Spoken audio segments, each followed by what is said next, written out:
দুর্ঘটনার যানজট নিরসনে সুনামগঞ্জের আলফাত স্কয়ার থেকে ওয়েস্টখালী পর্যন্ত 4 লেন সড়কের নির্মাণ কাজ চলছে। তবে বন বিভাগের গাছ অপসারণ, বৈদ্যুতিক খুঁটি ও অবৈধ দখল উচ্ছেদে জটিলতায় থমকে আছে মেগা প্রকল্পের অগ্রগতি। এতে ধুলাবালি আর তীব্র যানজটে অতিষ্ঠ পৌরবাসী। সুনামগঞ্জবাসীর দীর্ঘদিনের স্বপ্ন 4 লেনের আধুনিক সড়ক, কিন্তু একদিকে আইনি জটিলতা, অন্যদিকে অবৈধ দখলদারদের দাপট, এসব সংকটের বেড়াজালে আটকা পড়েছে সেই স্বপ্ন। এরই মধ্যে শহরের আলফাত স্কয়ার থেকে হাসন রাজার তোরণ পর্যন্ত 3.8 কিলোমিটার অংশ দৃশ্যমান হতে শুরু করেছে মেগা প্রকল্পের কাজ। তবে 144 কোটি টাকা ব্যয়ে শুরু হওয়া মেগা প্রকল্পের বাধা হয়ে দাঁড়িয়েছে সড়কের দুপাশের শত শত পুরনো গাছ আর বিদ্যুতের খুঁটি। বন বিভাগের আপত্তিতে এসব গাছ কাটতে না পারায় অনেক জায়গায় থমকে আছে কাজ। এই রাস্তা প্রশস্ত হওয়ার পরেই এখানে দখলদারিত্ব বেড়ে যাবে। যে গাছগুলো কাটতেও প্রতিবন্ধকতা না, সড়কে মানুষের জায়গা ছেড়ে দিতেও সমস্যা নাই, শুধু আমি মনে করি অন্য কিছু হয়তো এখানে জড়িত। সড়কের একাধিক জায়গায় মাটি ফেলে রাখার কারণে ধুলোবালিতে নিমজ্জিত পৌর শহর। এছাড়াও বিভিন্ন স্থানে দীর্ঘদিন ধরে পুরনো সড়ক ভেঙে রাখায় ধুলোবালিতে জনজীবন এখন অতিষ্ঠ। কাজের কিছুটা ধীরগতির কারণে ভোগান্তি, ধুলোর যে ভোগান্তি, এই ভোগান্তিটা একটু বেড়েছে। গাছ কাটা ও খুঁটি সরানোর বিষয়ে সংশ্লিষ্ট দপ্তরগুলোর সাথে যোগাযোগ চলছে। সব সমস্যার সমাধান হলে নির্ধারিত সময়ের মধ্যেই সড়কের কাজ শেষ হবে বলে আশাবাদ কর্তৃপক্ষের। আমরা বন বিভাগের সাথে যোগাযোগ করেছি, তারা কাজের ওয়ার্ক অর্ডার পেয়েছে, তারা তাড়াতাড়ি সড়ক পার্শ্বস্থ গাছগুলি কেটে ফেলে, সেক্ষেত্রে আমাদের কাজের গতি অনেক বাড়বে। এবং একই সঙ্গে পিডিবির সাথেও কথা হচ্ছে, তারা যদি ইলেকট্রিক পোলগুলি তাড়াতাড়ি সরিয়ে নেয়, সেক্ষেত্রে আমাদের কাজের গতি অনেকাংশে বৃদ্ধি পাবে। 2027 সালের মধ্যে কাজ শেষ করার লক্ষ্যমাত্রা রয়েছে, তবে ধীর গতিতে কাজ চলায় জনমনে দেখা দিয়েছে চরম শঙ্কা। DBC news desk. কিশোরগঞ্জের হাওরে ফসল রক্ষা বাঁধ নির্মাণ কাজে উঠেছে অনিয়মের অভিযোগ। বেঁধে দেওয়ার সময় পেরিয়ে গেলেও শেষ হয়নি কয়েকটি গুরুত্বপূর্ণ বাঁধের কাজ। আর যেসব বাঁধের কাজ শেষ হয়েছে সেগুলোর মান ও স্থায়িত্ব নিয়েও রয়েছে প্রশ্ন। কোথাও কোথাও ধস নেমেছে বাঁধের অংশে। জোয়ার বা পাহাড়ি ঢলে হাওরের বড় ফসল তলিয়ে যাওয়ার শঙ্কায় রয়েছেন কৃষক। এটি কিশোরগঞ্জের মিঠামইন উপজেলার সিংড়াহাওর উপপ্রকল্পের 17 নম্বর ফসল রক্ষা বাঁধের চিত্র। প্রায় 30 লাখ টাকা ব্যয়ে নির্মাণাধীন এই বাঁধের সবচেয়ে গুরুত্বপূর্ণ অংশের কাজ এখনো বাকি। যেটুকু কাজ হয়েছে সেখানেও রোপণ করা হয়নি ঘাস। প্রশ্ন উঠেছে মান ও স্থায়িত্ব নিয়েও। হাওরের যেসব গুরুত্বপূর্ণ খাল দিয়ে জোয়ারের পানি ঢোকার শঙ্কা রয়েছে, সেসব খালের কয়েকটিতে এখনও কার্যকরভাবে বাঁধ দেয়া হয়নি। অভিযোগ কৃষকের। প্রতি বছরই জায়গাতে ভাঙে, আপনার এই জায়গার মধ্যে কোনো মাটি পড়ছে না। এই বছর বাঁধের কোনো খবরই নেই। আবারও তো অনেক জমি আছে, আমরা বৃষ্টিপাতে নষ্ট হইতেছে, আর কোনো পানি ঢুকা জায়গা এটার কোনো ইতিহাস নেই। শিলা বৃষ্টি ক্ষতি হয়েছে, এখন যদি পানিও ঢুকে গিয়ে একবারে মরে যাবে। একই চিত্র সিংড়াহাওর উপপ্রকল্পের 18 নম্বর ফসল রক্ষা বাঁধেও। সেখানেও প্রায় 30 লাখ টাকা ব্যয়ে নির্মাণাধীন বাঁধের সবচেয়ে ঝুঁকিপূর্ণ অংশে কাজ শুরু হয়েছে সবেমাত্র। সময়মতো কাজ শেষ না হলে এক রাতের পানিতেই শেষ হয়ে যেতে পারে সারা বছরের স্বপ্ন।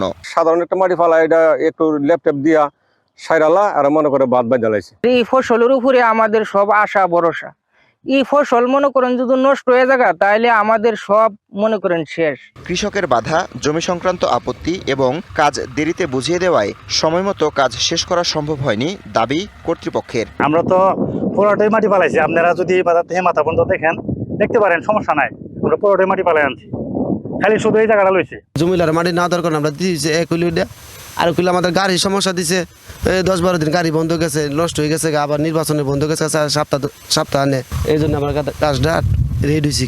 অন্যদিকে মিঠামইন সদর ইউনিয়নের বড়হাওর উপপ্রকল্পের 12 নম্বর বাঁধেও মাটি তোলার অভিযোগ উঠেছে কৃষকের ফসলি জমি নষ্ট করে।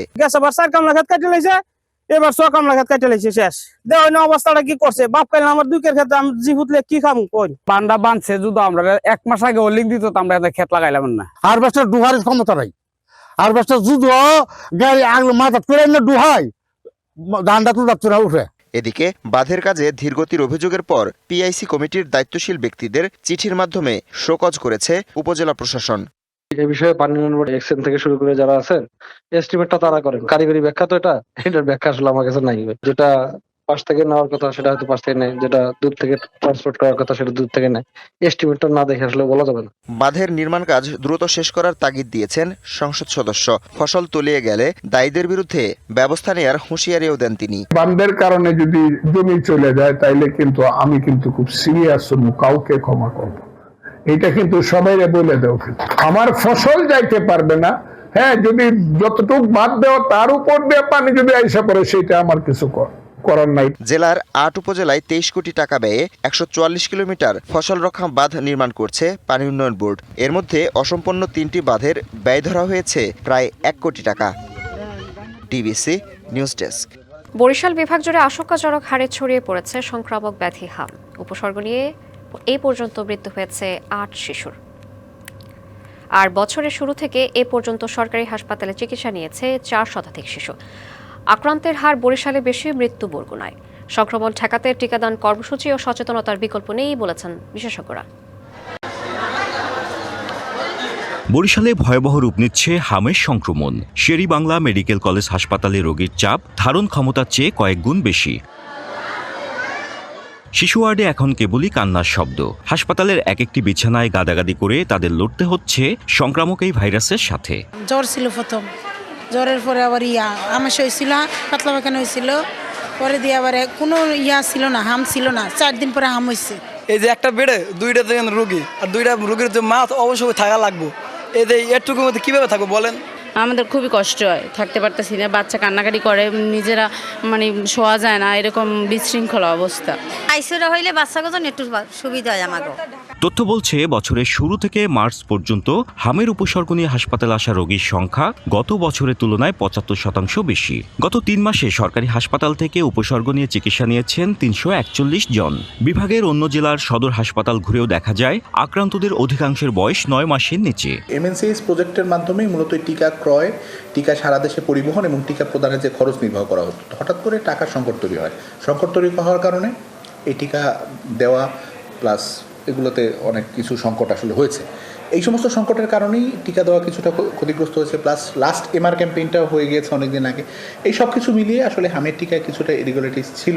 হাম সংক্রমণের পরই শিশুদের টিকা দিতে লাইন ধরেন অভিভাবকরা। এদিকে দ্বীপজেলা ভোলায় টিকা সংকট থাকলেও সেটি নিরসনের পাশাপাশি বিভাগ জুড়ে হামের সংক্রমণ ঠেকাতে পদক্ষেপ নেওয়ার কথা জানায় স্বাস্থ্য বিভাগ। EPI ভ্যাকসিনগুলো আমাদের ভোলাতে এসে পৌঁছেছে এবং সেই মোতাবেক আমরা হসপিটালেও রুটিন EPI ভ্যাকসিন পেয়ে যাব। আশা করি এরপর থেকে আর রুটিন EPI ভ্যাকসিনের স্বল্পতা থাকবে না। আমরা চিকিৎসার জন্য আমাদের প্রতিটি হাসপাতালে আইসোলেশন ব্যবস্থা চালু করেছি, যাতে শেরেবাংলায় বেশি পরিমাণ রোগী না আসে, যার জন্য প্রতিটি উপজেলাতে যাতে চিকিৎসা দেওয়া যায় আমরা সেই ব্যবস্থা করে রেখেছি। স্বাস্থ্য বিভাগ সবসময়ের জন্য যে কোনো ধরনের দুর্যোগ মোকাবেলা করার জন্য প্রস্তুত। একটি ছোট্ট সিদ্ধান্ত, আপনার শিশুর টিকা নিশ্চিত করা বাঁচাতে পারে একজনের জীবন। তাই অবহেলা নয়, এখনই সময় সচেতন হওয়ার। কেননা মরণঘাতী সংক্রমকের বিরুদ্ধে লড়াই শুধু একার নয়, পুরো সমাজের। Ziyad Mahmud, DBC news, Barishal. সারা দেশের মতো ফরিদপুরেও বাড়ছে হামের প্রাদুর্ভাব। এখন পর্যন্ত একজনের মৃত্যু হয়েছে। এই বিষয়ে আরও জানাতে সরাসরি যুক্ত হচ্ছেন সহকর্মী মাহবুবুল ইসলাম পিকুল। পিকুল, কতজন হামে আক্রান্ত হয়ে চিকিৎসা নিচ্ছেন আর এই বিষয়ে চিকিৎসকরা কি পরামর্শ দিচ্ছেন জানাবেন? জি শ্রীরামন্তী, আপনার মাধ্যমে জানাতে চাই যে সারা দেশের মতো ফরিদপুরেই কিন্তু হামের রোগীর সংখ্যা কিন্তু দিন দিন বাড়ছে এবং গত 24 ঘন্টায় কিন্তু এখানে 9 জন হামের রোগী ভর্তি হয়েছে। এ পর্যন্ত 65 জন শিশুকে কিন্তু হামের চিকিৎসা দেওয়া হয়েছে। তার মধ্যে 35 জন এখানে ফরিদপুর মেডিকেল কলেজ হাসপাতাল এবং জেনারেল হাসপাতালে ভর্তি হয়েছে। এদের মধ্যে 23 জন ফরিদপুর মেডিকেল কলেজ হাসপাতাল এবং 12 জন ফরিদপুর জেনারেল হাসপাতাল ভর্তি হয়েছে। এর বাইরে কিন্তু ফরিদপুরে আরোগ্য সদন, সমরিত হাসপাতাল, শিশু হাসপাতাল সহ বেশ কয়েকটি বড় বড় এখানে প্রাইভেট ক্লিনিক আছে, যেখানে কিন্তু হামের অনেক রোগী আছে, যার তথ্য কিন্তু ফরিদপুর সিভিল সার্জন ফরিদপুরের সিভিল সার্জন মাহমুদ হাসানের কাছে জানতে চাইলে তিনি আমাকে জানিয়েছেন যে বর্তমানের যে আবহাওয়াটা কিন্তু হামের জন্য অত্যন্ত ঝুঁকিপূর্ণ এবং এখানে যে প্রকার রোগী বাড়ছে সেই রোগীর সংখ্যা কিন্তু দিন দিন আরও বাড়বে। এর মধ্যে কিন্তু ফরিদপুর মেডিকেল কলেজ হাসপাতালে রহিমা বেগম নামে একটা 7 মাসের শিশু মারা গেছে। এছাড়া সিভিল সার্জন আমাকে জানিয়েছেন যে ফরিদপুরে হামের জন্য ফরিদপুর মেডিকেল কলেজ হাসপাতাল এবং জেনারেল হাসপাতাল ছাড়াও ফরিদপুরের 9টি উপজেলার যে স্বাস্থ্য ক্লিনিকগুলি স্বাস্থ্য কমপ্লেক্সগুলি আছে সেখানে কিন্তু হামের ইউনিট খোলা হয়েছে এবং এখানে তারা সচেতন আছে, যখনই হামের কোনো রোগী আসবে তাদের কিন্তু সেবা দেওয়ার জন্য তারা সর্বদাই প্রস্তুত আছে। এছাড়া ফরিদপুরে যে আইসিইউগুলি আছে সেগুলিও কিন্তু খোলা হয়েছে এবং সিভিল সার্জন জানিয়েছে আগামী রবিবার থেকে কিন্তু ফরিদপুরে যে হামের টিকা দেওয়া হবে, হামের যে ইনজেকশন এখানে অলরেডি চলে এসেছে এবং তারা দেওয়ার জন্য প্রস্তুত আছে এবং ফরিদপুর জেলার প্রতিটি শিশুকেই তারা এই টিকার আওতায় আনবেন বলে সিভিল সার্জন আমাকে জানিয়েছেন। এই ছিল আমার কাছে ফরিদপুরে হামের সর্বশেষ। শ্রাবন্তী। বেকুল, আপনাকে ধন্যবাদ। নারায়ণগঞ্জের ফতুল্লায় ইসদাইরে শুভ নামের যুবককে অপহরণ করে গুমের অভিযোগে মহানগর স্বেচ্ছাসেবক দলের আহ্বায়ক সাখাওয়াত ইসলাম রানার বিরুদ্ধে মামলা হয়েছে। মামলায় আসামি করা হয়েছে আরও 9 জনকে। বৃহস্পতিবার বিকেলে ফতুল্লা মডেল থানায় মামলা দায়ের করেন শুভর মা মাকসুদা বেগম। অভিযোগে বলা হয়েছে, গত 29 মার্চ বিকেলে শুভ সিদ্ধিরগঞ্জের ঢাকেশ্বরী এলাকায় শ্বশুর বাড়িতে যায়। সন্ধ্যায় শাকিল তাকে ফোন করে পূর্ব ইসদাইর রেল লাইন এলাকায় ডেকে নেয়। সেখানে তাকে মারধরের পর অটোরিকশায় তুলে অজ্ঞাত স্থানে নিয়ে যাওয়া হয়। এরপর থেকে নিখোঁজ রয়েছে শুভ। পুলিশ জানিয়েছে এখন পর্যন্ত 3 জনকে গ্রেফতার করা হয়েছে। নিখোঁজ যুবককে উদ্ধারে অভিযান অব্যাহত রয়েছে। কিশোরগঞ্জের পাকুন্দিয়ায় কুকুরের কামড়ে অন্তত 60 জন আহত হয়েছে। বৃহস্পতিবার সন্ধ্যায় পাকুন্দিয়া সৌরবাজার ও সৈয়দগাঁও এলাকায় এই ঘটনা ঘটে। প্রত্যক্ষদর্শীরা জানান, একটি কুকুর বাজারে ঢুকে পথচারী, দোকানি ও ক্রেতাদেরকে কামড়াতে থাকে। এ সময় অনেকেই দিক বিদিক ছোটাছুটি করে। অল্প সময়ের মধ্যে আতঙ্ক ছড়িয়ে পড়ে পুরো বাজার জুড়ে। আহতদেরকে পাকুন্দিয়া উপজেলা স্বাস্থ্য কমপ্লেক্সে নেওয়া হয়েছে। গুরুতর আহতদের মধ্যে কয়েকজনকে কিশোরগঞ্জ জেলা সদর হাসপাতালে পাঠানো হয়েছে। স্থানীয়দের অভিযোগ, দীর্ঘদিন ধরেই সেখানে বেওয়ারিশ কুকুরের উপদ্রব চলছে।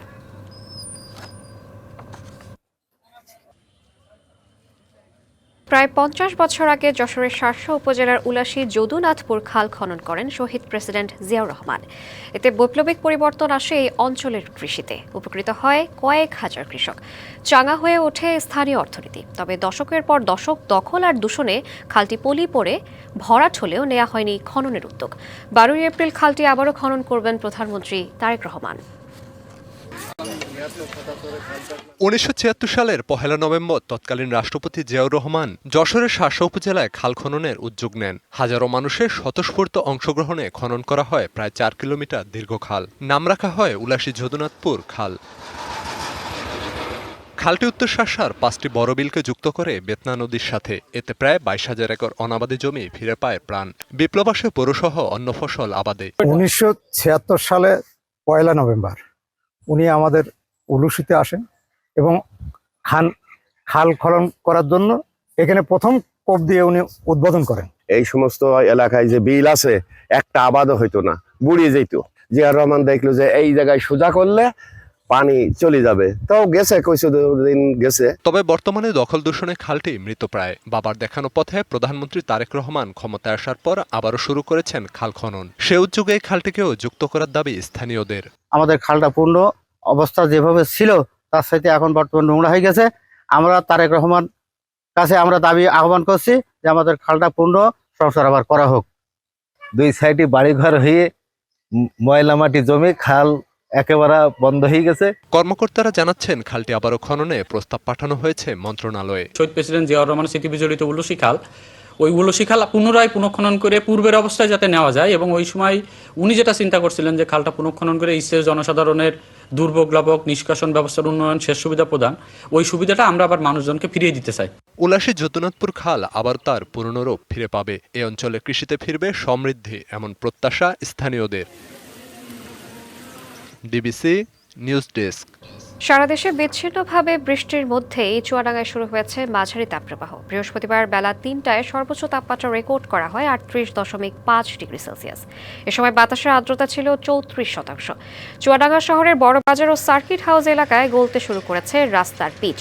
স্থানীয় আবহাওয়া অফিস জানিয়েছে তাপমাত্রা তুলনামূলকভাবে বেশি এবং বাতাসের আর্দ্রতা কম থাকায় গরম বেশি অনুভূত হচ্ছে। আগামী 5 থেকে 6 দিন চুয়াডাঙ্গায় বৃষ্টির কোনো সম্ভাবনা নেই। আজ সিলেট বিভাগের 2-1 জায়গায় অস্থায়ী দমকা হাওয়া সহ বৃষ্টি অথবা বজ্রবৃষ্টি হতে পারে।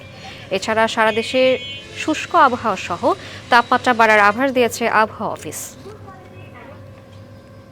নাটোরের প্রাচীন দীঘাপতিয়া রাজবাড়ি, যা আজ উত্তরা গণভবন নামে পরিচিত, দীর্ঘকাল ধরে ধারণ করে আসছে উত্তরাঞ্চলের রাজকীয় ইতিহাস। বিশাল পরীক্ষা, কারুকার্য খচিত ইতালিয়ান গার্ডেন আর প্রাচীন সংগ্রহশালা দেখতে প্রতিদিন দেশের বিভিন্ন প্রান্ত থেকে ছুটে আসছেন দর্শনার্থীরা।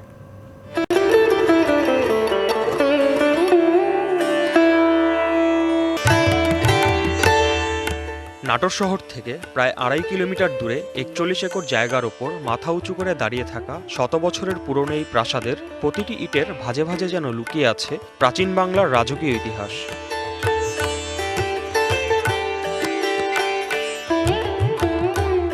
সপ্তদশ শতাব্দীর শেষ থেকে বিংশ শতাব্দীর মাঝামাঝি পর্যন্ত 7 প্রজন্মের রাজাদের আবাসস্থল হিসাবে পরিবেশিত হওয়ার জন্য এটিকে দীঘাপতিয়া রাজবাড়ি বলা হয়। 1734 সালে নির্মিত এই প্রাসাদ ব্রিটিশ শাসনামলে বিদেশি রাষ্ট্রদূতদের অভ্যর্থনা জানানোর জন্য একটি আনুষ্ঠানিক স্থান হিসাবে ব্যবহৃত হতো।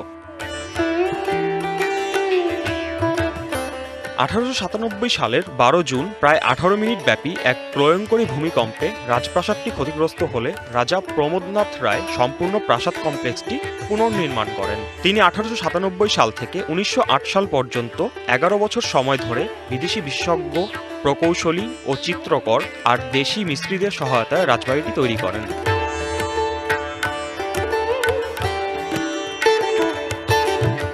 1972 সালে সরকার প্রধানের উত্তরাঞ্চলীয় বাসভবনের মর্যাদা প্রদান করে এটিকে উত্তরা গণভবন হিসেবে ঘোষণা করা হয়। বর্তমানে দর্শনার্থীদের জন্য উন্মুক্ত করা হয়েছে এর সংগ্রহশালাটি। রাজপরিবারের ব্যবহৃত পালকি, প্রাচীন অস্ত্র, ঝাড়বাতি আর পাথরের ভাস্কর্য দেখে মুগ্ধ হন আগতরা। বিশেষ করে এর ইতালিয়ান গার্ডেন পর্যটকদের অন্যতম প্রধান আকর্ষণ। শত বছরের পুরনো এই রাজবাড়ি শুধু একটি ভবন নয়, এটি বাংলার সমৃদ্ধ ইতিহাসের এক জীবন্ত দলিল। সঠিক রক্ষণাবেক্ষণ ও পর্যটন বান্ধব উদ্যোগ নেওয়া হলে এই উত্তরা গণভবন দেশের অর্থনীতি ও পর্যটন শিল্পে রাখতে পারে গুরুত্বপূর্ণ ভূমিকা। আশফিকুর রহমান, ডিবিসি নিউজ ডেস্ক।